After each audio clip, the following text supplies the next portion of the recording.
Assalamualaikum warahmatullahi wabarakatuh. Perkenalkan, kami dari kelompok 1 yang beranggotakan saya sendiri Ahmad Fahezi. Saya Nanda Rosada. Saya Devi Supriyanti. Saya Nurul Kianet. Saya Sylvia. Baiklah, di sini kami akan menjelaskan tentang fakta dan konsep generalisasi dalam IPS. Jadi di sini yang pertama kami akan membahas tentang fakta, yang kedua konsep, yang ketiga generalisasi, yang keempat fakta, konsep, dan generalisasi dalam IPS, kemudian yang kelima hubungan fakta, konsep, dan generalisasi. 1. Fakta. Fakta adalah informasi data yang ada atau terjadi dalam kehidupan dan dikumpulkan oleh para ahli sosial terjamin bentuk kebenarannya. Fakta merupakan salah satu materi yang dikaji dalam IPS. Dengan fakta-fakta yang ada kita dapat menyimpulkan sesuatu atau beberapa peristiwa yang pernah terjadi. Fakta merupakan titik awal untuk membentuk suatu konsep. Dari beberapa konsep yang saling berkaitan kita dapat terbentuk suatu generalisasi. Fakta, konsep, dan generalisasi merupakan kajian dalam ilmu pengetahuan sosial yang harus dipahami siswa. Fakta adalah kejadian atau suatu hal yang sifatnya berdiri sendiri yang berkaitan dengan manusia, misalnya banjir, tradisi budaya, dan orang yang memproklamasikan kemerdekaan. Di sekitar kita ada jutaan fakta. Fakta-fakta tersebut perlu diketahui dan dipahami sebagai bahan untuk melakukan analisis. Fakta yang sama bisa menghasilkan makna yang berbeda karena setiap manusia memiliki persepsi sendiri. Fakta disiplin ilmu sejarah, nama pelaku, tempat peristiwa, tanggal, bulan, dan tahun kejadian. Fakta geografi, nama daerah, letak daerah, pantai, datar, atau daerah pegunungan. Untuk mendefinisikan fakta sesungguhnya tidaklah semudah yang sering kita bayangkan. Masih terdapat berbagai pendapat dan tafsiran yang cukup melelahkan. Apa sesungguhnya fakta itu? 1. Sesuatu yang digunakan untuk mengacu pada situasi tertentu atau khusus. 2. Sesuatu hal yang dikenal sebagai yang benar-benar ada dan terjadi, terutama dinyatakan dengan bukti yang benar-benar terjadi.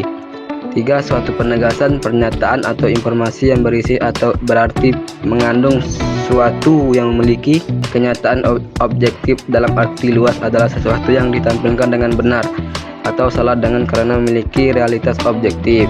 Contoh fakta: 1. Gunung Galunggung meletus pada tahun 1982. 2. Jakarta adalah ibu kota Indonesia.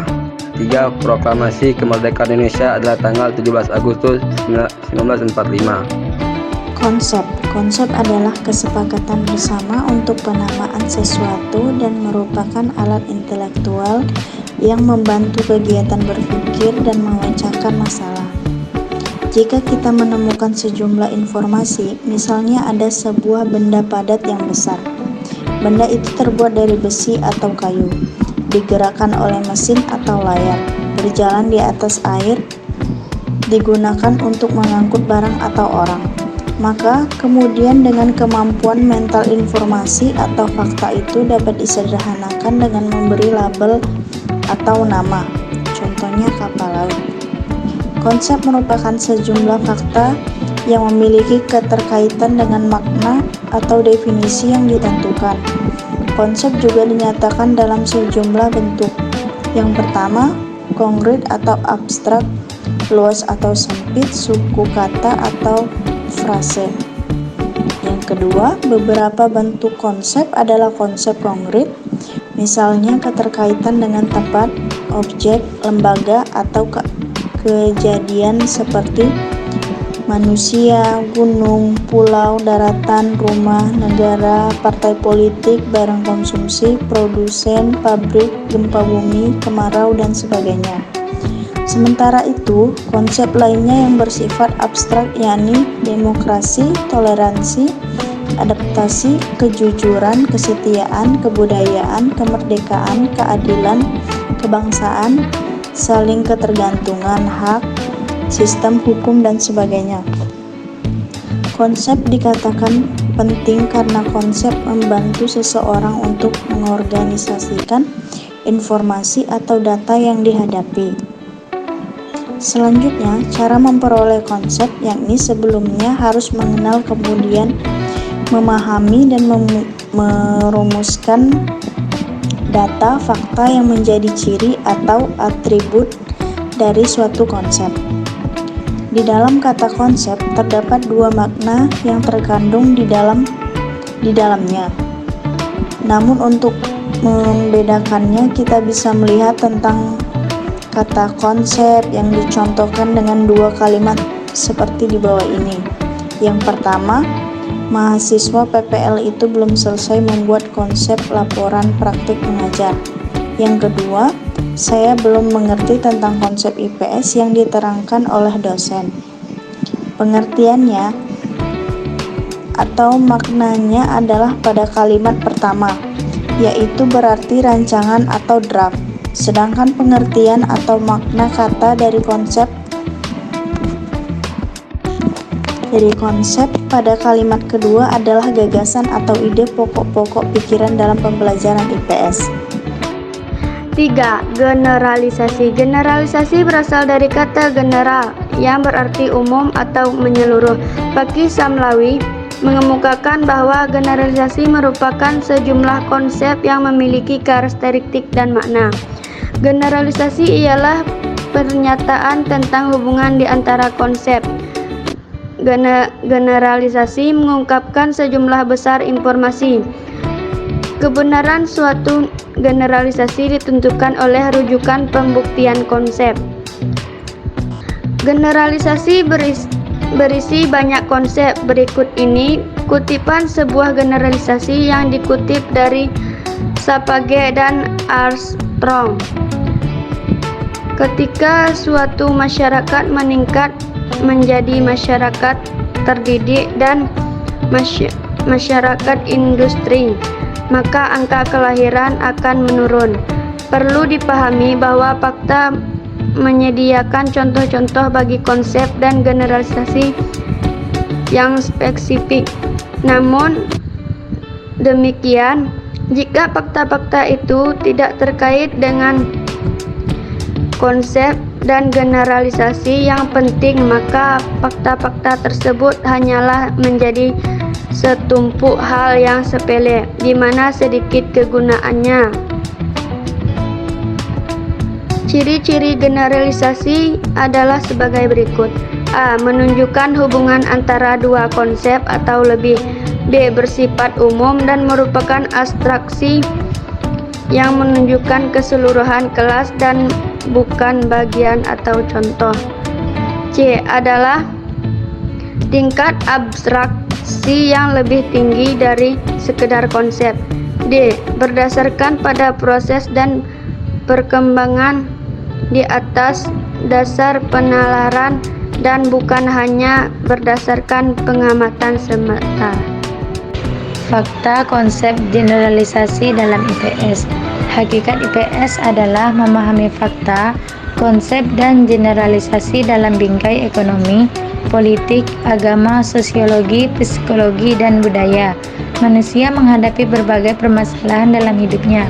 Masalah yang dihadapi oleh manusia seperti kemiskinan, kelaparan, penyakit, kejahatan, masalah ekonomi, sosial, politik, peperangan, dan pengangguran.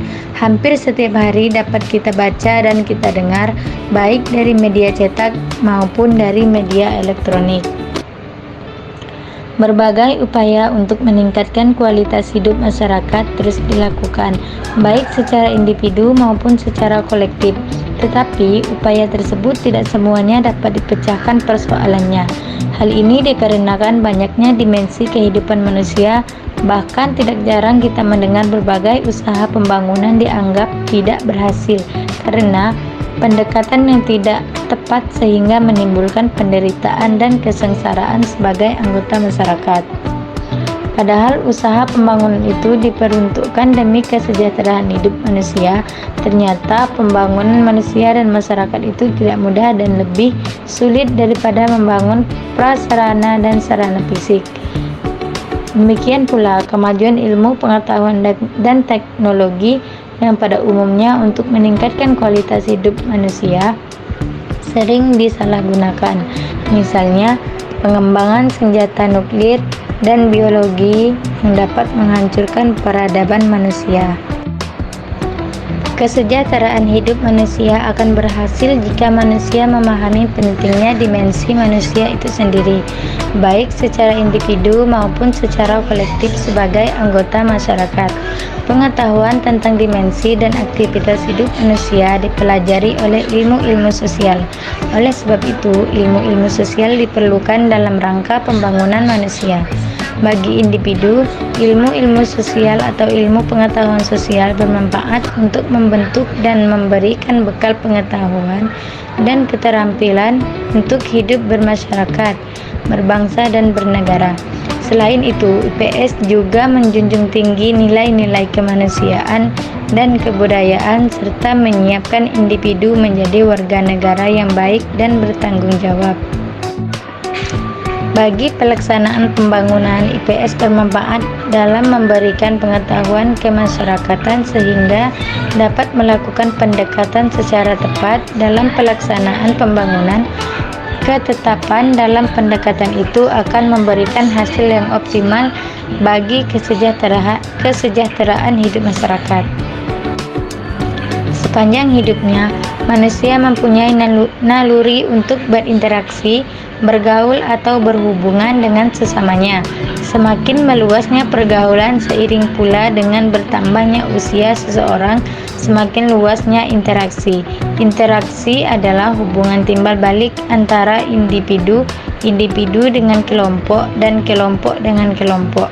Interaksi didasarkan pada kebutuhan manusia untuk berhubungan dengan sesamanya, sehingga interaksi akan terjadi pada setiap kelompok untuk manusia, yaitu pada balita, anak-anak, remaja, dewasa, dan orang tua. Gambaran di atas menunjukkan fakta, konsep, dan generalisasi. Selanjutnya, hubungan fakta, konsep, dan generalisasi. Dari penjelasan sebelumnya, jelas bahwa suatu peristiwa merupakan dasar dari mana kegiatan belajar mengajar IPS dimulai. Guru dan siswa harus aktif menjemput peristiwa ini dan mengolahnya menjadi konten. Ini bahan pengajaran. Dalam proses pengolahan menjadi bahan pengajaran itulah berfungsinya fakta, konsep, dan generalisasi. Itulah guru dapat mengorganisasikan bahan pengajaran IPS. Jadi skenario dari alur pengembangan peristiwa, fakta, konsep, dan generalisasi sesungguhnya sudah di tangan guru dan dijadikan sebagai bahan dalam perencanaan kegiatan belajar mengajar di kelas. Contohnya sebagai berikut dengan topik benua Afrika, Eropa, dan Amerika. Peristiwa yang dikemukakan misalnya tentang pertandingan sepak bola Liga Champions atau Piala UEFA. Dengan peristiwa itu kita bisa menanyakan kepada siswa di mana pertandingan itu dilaksanakan dan untuk kejuaraan apa. Sekian video penjelasan dari kami.